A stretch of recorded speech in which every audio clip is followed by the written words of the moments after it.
In this video, I'll show you how easy it is to remove these old, nasty inner fenders and create something a lot more appealing.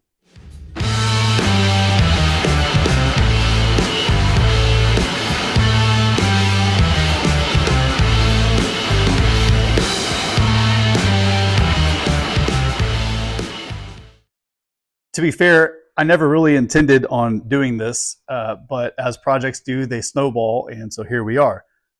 But I will say that the process itself is relatively straightforward. It involves two small tools, a center punch and a spot weld drilling tool that you put into the chuck of your drill bit. The center punch marks the center of the hole you want to drill, and your spot weld removal tool, as you see here, uses that center punch and will drill out the spot welds. These are pretty cheap. They come from Harbor Freight. Actually, both of these I think come from Harbor Freight. But they shouldn't cost you very much, and like I said, they fit right into the chuck of your drill. Before you get started, you should probably know there's about 100 spot welds, so I would probably buy 2 to 3 of those drilling tools because they can break, and you don't want to be stuck with that one when you can't go to the store. So, but you can see here just how many spot welds I drilled out on just this driver's side panel. There's a lot. Second warning, just because you put your panels in doesn't mean you're done. Unfortunately, you're going to want to probably cover this too. I did this with a piece of sheet metal, and then you also want to smooth a lot of the holes that are in your shock towers, your firewall, and I even did some work. So one thing that I found is even though you center punch to start your holes, the drill bit will want to walk on you sometimes. And the way around that I found is to start with a very, very light pressure until the hole starts to get established with the teeth on the spot weld cutter. And then you can really put some pressure on there, but also be careful because if you put too much pressure on there, you will drill through both pieces of metal. It's not that big of an issue, but just giving you a heads up. You're going to end up drilling through the existing body panels anyways, so that you can have something to weld to the new inner fenders to from the backside. Now, there was a few of those holes where the bit just absolutely did not want to play ball with me, and I muttered some choice words, but we eventually got through it, and I'm sure you can too. Maybe even with less cuss words than I used.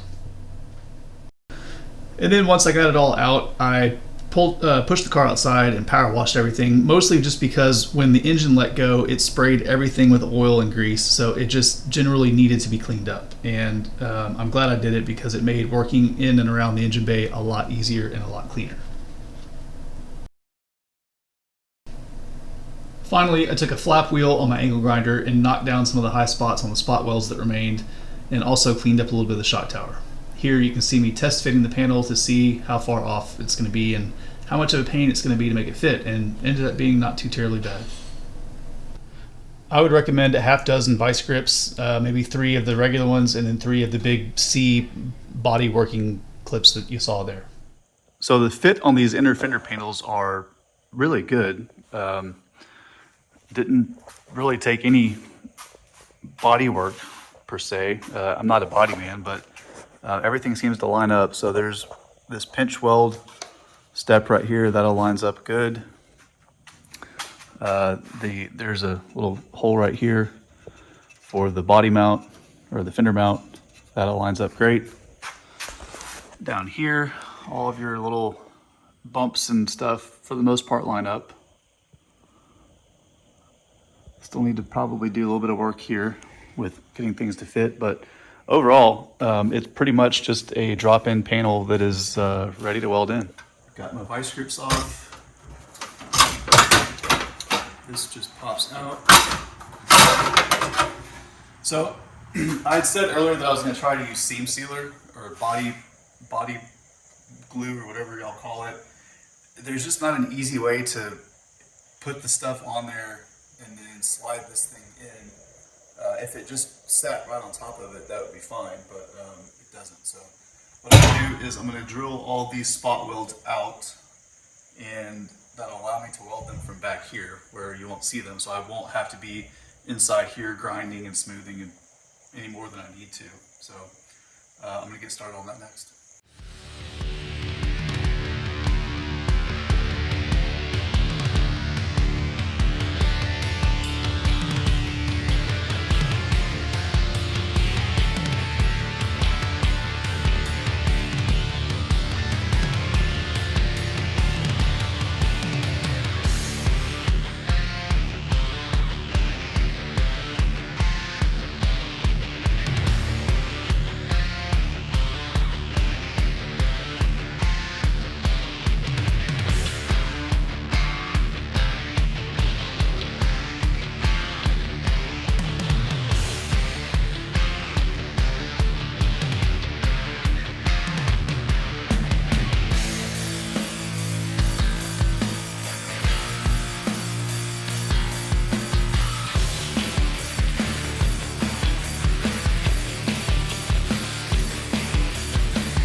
there's one panel installed.